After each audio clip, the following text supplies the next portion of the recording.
Assalamualaikum warahmatullahi wabarakatuh. Bagaimana kabar kalian hari ini adik-adik? Semoga kita semua sehat selalu ya, sehingga bisa melakukan aktivitas seperti biasa dan beribadah kepada Tuhan Yang Maha Esa. Bagi kalian yang belum subscribe, silakan klik subscribe dan nyalakan loncengnya agar kalian bisa mendapatkan pemberitahuan video terbaru dari Ibu dan bisa belajar secara mandiri. Oke, hari ini kita akan belajar tentang energi. Tentu kalian sudah sering mendengar istilah energi, bukan? Tapi apa sih energi itu? Nah, dari beberapa aktivitas yang kalian lihat ini, tentu saja memerlukan energi, kan? Ya, pertanyaan selanjutnya, energi itu apa? Apakah kau sudah dapat jawabannya? Nah, energi adalah tenaga. Energi juga bisa disebut sebagai power. Energi merupakan kemampuan melakukan usaha. Kemampuan melakukan usaha. Nah, usaha sendiri itu apa? Sebelum kita membahas usaha itu apa, kalian bisa melihat beberapa bentuk energi di sini. Di sini ada energi potensial, gravitasi, kita lihat apel jatuh, kemudian di sini ada energi kimia yang disimpan oleh suatu bahan, kemudian ini ada energi cahaya matahari yang ditangkap oleh panel surya yang kemudian akan dirubah menjadi energi listrik, kemudian ini ada kipas yang bergerak, kincir angin yang bergerak, ini merupakan energi kinetik yang selanjutnya akan dirubah menjadi energi listrik, dan energi listrik nanti akan dirubah menjadi energi yang lain. Misalnya untuk menggerakkan mobil, kemudian ini mobil listrik, kemudian untuk menyalakan lampu di rumah. Tentu saja kalian masih menemukan bentuk energi lain di luar sana ya.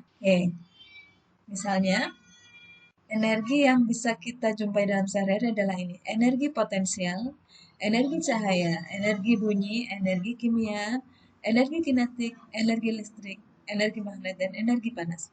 Yang belum kita bahas di sini adalah energi bunyi dan energi magnet. Nah, untuk energi bunyi, apakah kalian pernah membayangkan bahwa bunyi adalah merupakan energi? Ya, bunyi merupakan salah satu energi. Buktinya apa? Bunyi itu ketika sangat kencang, maka bisa menggetarkan beberapa benda di sekitarnya. Misalnya saat ada acara hajatan di kampung, itu kan suara sound systemnya sangat kencang. Nah, maka jendela bergetar. Maka wajar saja nanti ketika hari kiamat itu menurut yang agama Islam, itu ditiupkan sangkakala oleh malaikat Israfil, maka itu bisa menyebabkan bumi mengalami guncangan yang sangat dahsyat. Bumi akan berakhir. Karena bunyi pun merupakan energi. Ya, untuk magnet bisa menarik benda, maka dia juga bisa disebut energi. Oke, baik. Jadi energi adalah kemampuan melakukan usaha. Nah, usaha sendiri adalah besarnya gaya yang bekerja pada benda sehingga benda mengalami perpindahan. Jadi kata kuncinya di sini adalah perpindahan setelah diberikan gaya pada suatu benda. Nah, perhatikan gambar berikut.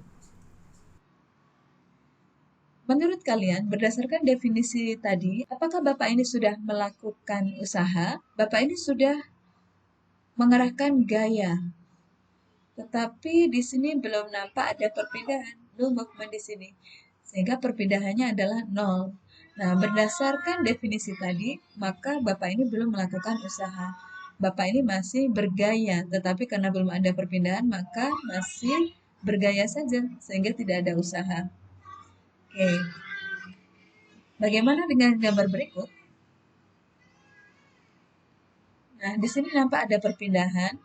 Perpindahannya kita sebut saja S ya. Nah, kalau Bapak yang ini sudah melakukan usaha. Nah, kita lihat ini adalah posisi awalnya, ini posisi akhirnya. Jadi, kalau kita bandingkan dengan Andi ini tidak ada pergerakan ketika dia menggesernya. Maka yang melakukan usaha adalah gambar yang atas.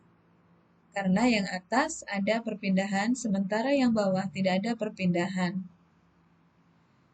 Nah, tadi usaha merupakan gaya yang dikenakan pada benda sehingga benda mengalami perpindahan.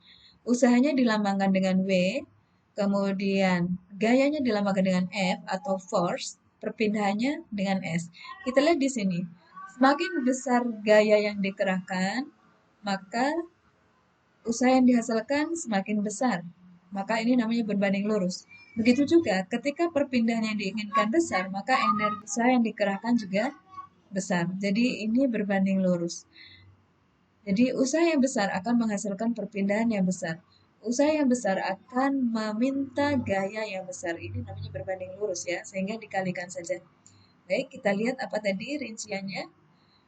V merupakan usaha dengan satuan joule, F-nya adalah force atau gaya, kemudian S-nya perpindahan dengan satuan meter, M-nya adalah massa dengan satuan kilogram, A-nya adalah acceleration atau percepatan dengan satuan meter per sekon kuadrat. Nah, joule sendiri untuk satuan usaha itu bisa juga kita panjangkan kilogram meter kuadrat per sekon kuadrat. Sedangkan Newton di sini selisih 1 kilogram meter per sekon kuadrat. Jika rumus ini kita buat segitiga, maka menjadi seperti ini. W sama dengan F kali S. F kali S. Jadi yang center ini dikali, tapi kalau yang atas bawah ini dibagi. Nah, kalau ini saya tutup, misalnya ditanyakan F begini, maka jawabannya adalah W bagi S. Tapi bila ditanya S, S-nya tidak diketahui, maka jawabannya adalah W dibagi S. Tapi kalau ditanyakan W, maka F dikali S. Oke, kita lihat. Kemudian ada persamaan yang lain. Gaya biasanya ditemukan juga melalui perkalian massa dengan percepatan. Sehingga hasil pengembangan rumus ini bisa juga kita buat rumus yang lain, yaitu usaha sama dengan massa dikali percepatan dikali perpindahan. Nah, sekarang tugas kalian adalah menentukan berapakah usaha yang dilakukan oleh Pak Amar.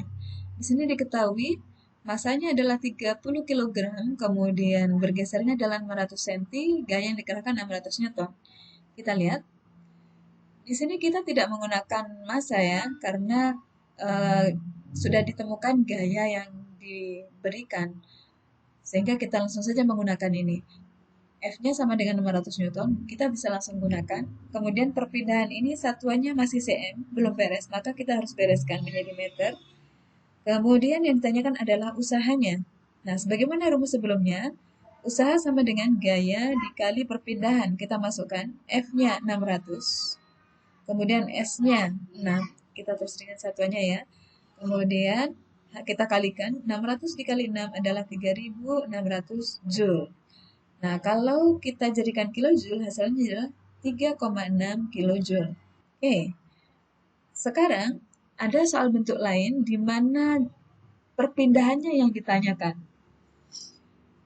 Sekarang yang diketahui adalah usaha dan gayanya. Nah, kita lihat di sini, usahanya 900 Joule, kemudian gayanya 600 Joule. Yang ditanya adalah berapa cm perpindahannya. Kalian harus dulu di sini adalah satuan cm yang ditanyakan.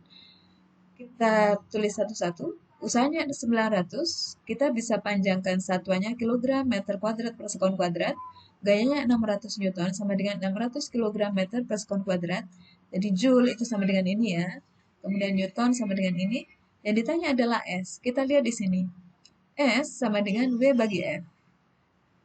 Sama dengan W-nya 900, kita tulis panjangnya, kemudian F-nya 600.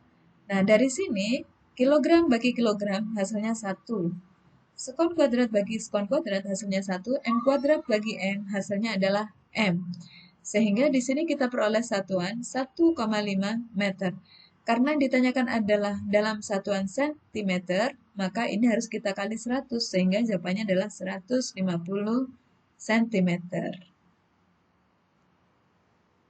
Nah, ini ya perpindahannya. Oke, silakan kalian mencari soal-soal sejenis untuk menambah keterampilan kalian dalam mengerjakan soal ini. Salah satu yang bisa kita ambil dari pelajaran ini adalah kita bisa dikatakan sudah berusaha ketika sudah ada perpindahan. Ketika sudah ada perubahan. Kalau kita ingin merubah atau melakukan perubahan yang jauh, maka usaha yang harus kita kerahkan harus besar. Baik, Ibu minta maaf kalau ada kekurangan. Jumpa lagi pada pertemuan selanjutnya insya Allah. Wassalamualaikum warahmatullahi wabarakatuh.